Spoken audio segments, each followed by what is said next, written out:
Hi, this is Paul, Golden Gate Enterprises, and you're looking at another leaking window project. We do probably 50 or 100 of these around the Bay Area a year.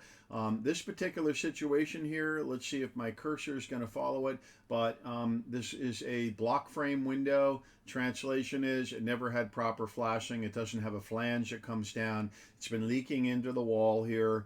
And what's happened is the siding's been pulled off. You've got sheetrock that's all full of mold. The bottom plate here is completely rotted out. The subfloor underneath is rotted out, and the water damage goes into the house. This rim joist is rotted out, and if you go underneath the house, the tails of the floor joist are rotted out, and part of the mud sill is rotted out. So this has turned into quite a nasty mess.